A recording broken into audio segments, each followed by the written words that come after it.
சொல்றாங்க. அப்ப இதுவரை நாம் பார்த்த வசனம் மறுமையை குறித்து விதண்டாவாதம் பேசிய மக்களுக்கு அல்லாஹ் பதில் சொன்ன ஆயத்துகள். மறுமையை குறித்து நீங்கள் பயந்து கொள்ளுங்கள் என்கிற ஆயத்.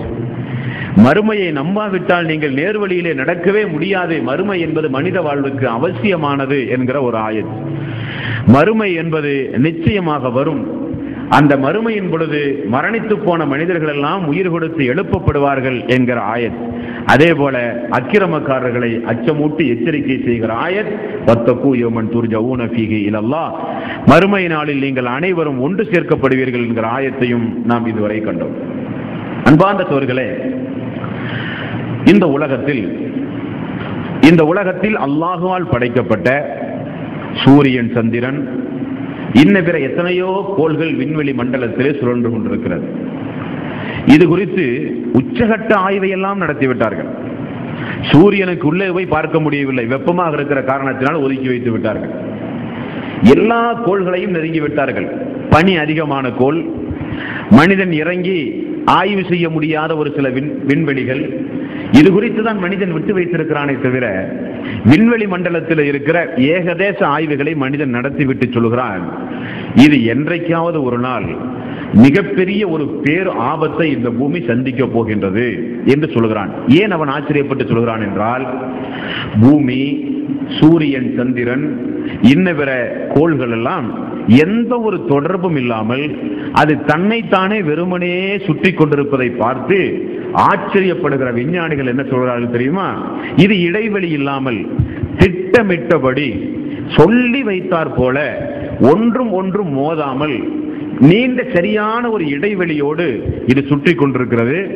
இது மிகப்பெரிய ஒரு அற்புதத்தால் தான் இது நடந்து கொண்டிருக்கிறது. இது என்றைக்காவது ஒரு நாள் இந்த இடைவெளி குறையும் பொழுது ஒரு கோள் இன்னொரு கோள்களோடு சேர்ந்து பூமிக்கு மிகப்பெரிய ஒரு அழிவு ஏற்பட போகிறது என்றும் சொல்கிறார்கள். சென்ற வாரத்தினுடைய தினமணியை நீங்கள் எடுத்து பார்த்தால் அறிவியல் சம்பந்தப்பட்ட ஒவ்வொரு கட்டுரை எழுதப்பட்டு வருகிறது. அது சூரியனை குறித்து எழுதியிருக்கிறார்கள். நாளுக்கு நாள் சூரியனுடைய தன்மை குறைந்து வருவதை இன்றைக்கு கண்டுபிடித்திருக்கிறார்கள். ஒரு குறிப்பிட்ட ஆண்டுக்கு பிறகு அது செயலிழந்து போகும், பூமிக்கு மிகப்பெரிய ஒரு அழிவு ஏற்பட போகிறது. சென்ற வாரத்தினுடைய தினமணியை நீங்கள் எடுத்து பார்த்தால் தெரியும். அப்ப ஆய்வு செய்தவர்கள் எல்லாம் தெளிவாக ஒரு விஷயத்தை விளங்கி இருக்கிறார்கள். என்றைக்காவது ஒரு நாள் இந்த பூமி அழியத்தான் போகிறது, அது யாரு தடுத்தாலும் நிற்க போவதே இல்லை என்கிற திட்டவட்டமான ஒரு அறிவிப்பை செய்திருக்கிறார்கள். அதைத்தான் அல்லாஹ் சூரத்து ரஹ்மானிலே அல்லாஹ் ரப்பல் ஆலமீன் சொல்லும் பொழுது, குல்லு மன் அலைஹா ஃபான் வ யப்கா வஜ்ஹு ரப்பிக துல் ஜலாலி வல் இக்ராம், அல்லாஹ் ஒருவனை தவிர இந்த உலகத்தில் அவனால் படைக்கப்பட்ட அனைத்தும் இன்றைக்கல்ல என்றைக்காவது ஒரு நாள் அழிந்து போகும் என்று அல்லாஹ் ரப்பல் ஆலமீன் சொல்கிறான். அப்ப அந்த உலக அழிவு நாளுக்கு முன்னால் இந்த மனித சமூகத்திலே வாழ்ந்து கொண்டிருக்கின்ற மக்கள், நபிகள் நாயகம் ஸல்லல்லாஹு அலைஹி வஸல்லம் அவர்கள் ஒன்றை சொன்னார்கள், நானும் கியாம நாளும் மிக மிக நெருக்கமாக அனுப்பப்பட்டிருக்கிறோம் என்று ரசூல் ஸல்லல்லாஹு அலைஹி வஸல்லம் அவர்கள் சொன்னார்கள். அவர் சொல்லி இன்றைக்கு 1426வது ஆண்டு ஆகிவிட்டது. அப்ப நெருக்கம் என்றால் அதற்கு முன்னால் பல லட்ச கிலோமீட்டர், பல லட்ச வருடம், மில்லியன் வருடம் அதற்கு முன்னால் கழிந்து போய்விட்டது. இனி வரக்கூடிய காலம் மிக மிக குறைவான காலம் என்பதை விளக்குவதற்கு தான் ரசூல் ஸல்லல்லாஹு அலைஹி வஸல்லம் அவர்கள் தனக்கு பின்னால் நபி இல்லை, தனக்கு பின்னால் இறை வேதங்கள் அனுப்பப்படாது என்பதை புரிந்து நானும் மறுமை நாளும் நெருக்கமாக அனுப்பப்பட்டிருக்கிறோம் என்று சொல்லி அந்த மறுமை நாள் என்ன கிழமை, என்ன நேரம், எந்த வருடம் வரும் என்பதைத்தான் ரசூல் ஸல்லல்லாஹு அலைஹி வஸல்லம் அவர்கள் சொல்லவில்லையே தவிர அதனுடைய நிறைய அறிகுறிகளை இந்த மனித சமூகத்திற்கு ரசூல் ஸல்லல்லாஹு அலைஹி வஸல்லம் அவர்கள் சொன்னார்கள். அவர் சொன்ன அறிகுறிகள் நடந்தும் இருக்கிறது, இனி இன்ஷா அல்லாஹ் நடக்க போகவும் இருக்கிறது என்பதை சம்பந்தப்பட்ட உரையில் நீங்கள் தெரிந்து கொள்ள கடமைப்பட்டிருக்கிறீர்கள். நபிகள் நாயகம் ஸல்லல்லாஹு அலைஹி வஸல்லம் அவர்கள் இந்த கியாம நாளை குறித்து சொல்லும் பொழுது முஸ்லிம் என்று சொல்லப்படக்கூடிய ஹதீஸ் கிதாபிலே ஜும்ஆ என்று சொல்லப்படுகிற வெள்ளிக்கிழமையினுடைய தொழுகை பாடத்தில் வருகிற ஒரு நபிமொழி, இந்த கியாம நாள், இந்த உலகத்தை அல்லாஹ் அழிப்பதற்கு தேர்ந்தெடுத்த நாள் எது? வாரத்தில் 7 நாள் உண்டு, 7 நாளுக்கும் 7 கிழமைகள் உண்டு. என்ன கிழமையில் அல்லாஹ் ரப்பல் ஆலமீன் இந்த உலகத்தை அழிப்பான்? நபிகள் நாயகம் ஸல்லல்லாஹு அலைஹி வஸல்லம் அவர்கள் கூறுகிறார்கள், ஆதம் அலைஹிஸ்ஸலாத்து வஸ்ஸலாம் அவர்கள் படைக்கப்பட்ட நாளும் ஜுமா உடைய நாள், சொர்க்கத்திற்கு அவர் அனுப்பப்பட்ட நாளும் ஜுமாவுடைய நாள், சொர்க்கத்திலிருந்து அவர் வெளியேற்றப்பட்ட நாளும் ஜுமாவுடைய நாள், அல்லாஹ்விடத்திலே அவர் பாவ மன்னிப்பு தேடினாரே அதுவும் ஜுமாவுடைய நாள், அந்த பாவ மன்னிப்பை அல்லாஹ் ஒற்றுக்கொண்டானே அதுவும் ஜுமாவுடைய நாள், உலக அழிவு நாளும் ஜுமாவுடைய நாள் என்று ரசூல் ஸல்லல்லாஹு அலைஹி வஸல்லம் அவர்கள் கூறினார்கள். அப்ப என்ன தெரிகிறது? பொருத்தமான ஒரு சம்பவம் இதில் நமக்கு தெரியுது. என்ன தெரியுது? மனித சமூகம் இந்த உலகத்தில் படைக்கப்பட்ட நாளும் ஜுமாவுடைய நாள், மனித சமூகம் இந்த உலகத்திலிருந்து அழிக்கப்படுகிற நாளும் ஜுமாவுடைய நாள் என்று நபிகள் நாயகம் ஸல்லல்லாஹு அலைஹி வஸல்லம் அவர்கள் கிழமையை குறித்து நமக்கு சொல்லித் தந்தார்கள். அன்பார்ந்த சகோதரர்களே, இனி இந்த மறுமை நாள் எப்பொழுது வரும்? சஹாபாக்கள் கேட்டார்கள், அல்லாஹ்வுடைய தூதரே, இந்த மறுமை நாள் எப்பொழுது வரும்? நபிகள் நாயகம் ஸல்லல்லாஹு அலைஹி வஸல்லம் அவர்கள் அல்லாஹ்வுடைய ஆயத்தை கொண்டு மக்களுக்கு சொன்ன பதில் 79வது அத்தியாயத்தின் 42, 43. யஸ்அலூனக அனிஸ்ஸாஅத்தி அய்யான முர்சாஹா. நபியே, மறுமையை குறித்து உம்மிடம் அது எப்பொழுது வரும் என்று அந்த மக்கள் கேட்கிறார்கள். ஃபீமா அன்த மின் திக்ராஹா. அதை பற்றி கூறுவதற்கு எனக்கு என்ன தெரியும்? அது அகிலத்தின் அதிபதியாகிய அல்லாஹ்விடத்தில் அல்லவா அது குறித்துள்ள நேரமும் நாளும் தீர்மானிக்கப்பட்டிருக்கின்றது என்று அல்லாஹ் ரப்பல் ஆலமீன் மறுமை நாள் என்ன நேரத்தில், என்ன கிழமையில், எந்த நாளில், எந்த வருடத்தில் வரும் என்பதை குறித்து அல்லாஹ் ரப்பல் ஆலமீன் சொல்கிறார்.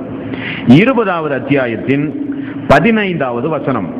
இந்த வசனத்தில் அல்லாஹ் ரப்பல் ஆலமீன் சொல்கிறான், இன்ன ஸாஅத ஆத்தியத்துன் அகாது உஹ்ஃபீஹா லிதுஜ்ஸா குல்லு நஃப்ஸின் பிமா தஸ்ஆ.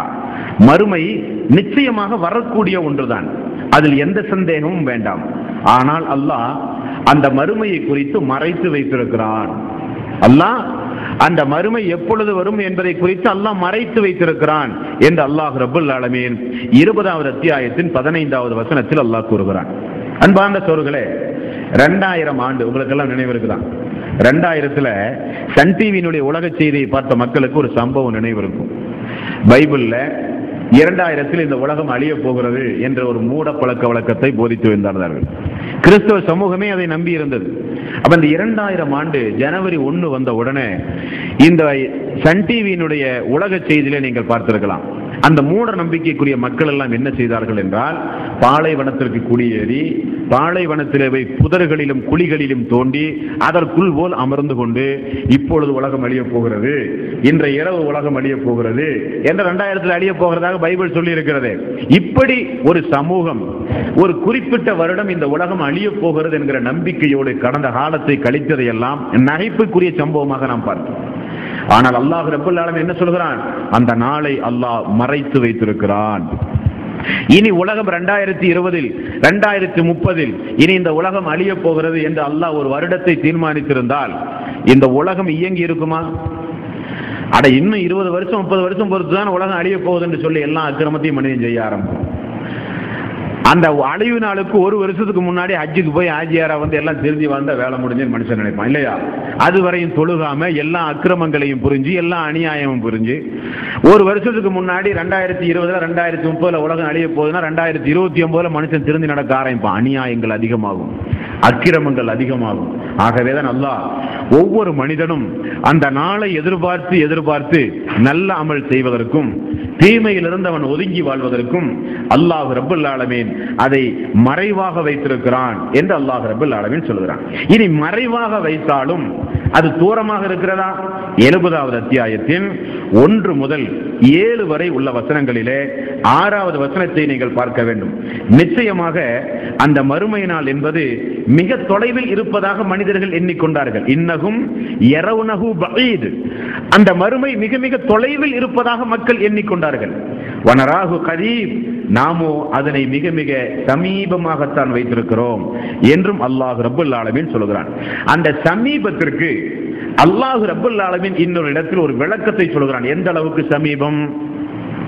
நாளோ வருடமோ ஆண்டு கணக்கோ அல்ல, அது வந்தால் அது எப்படி தெரியுமா இருக்கும்? சுபஹானல்லாஹ். அல்லாஹ்வை பொறுத்தவரையில் இந்த உலகத்தை அழிப்பதற்கு அல்லாஹ்வுக்கு ஒரு ராணுவம் தேவையில்லை.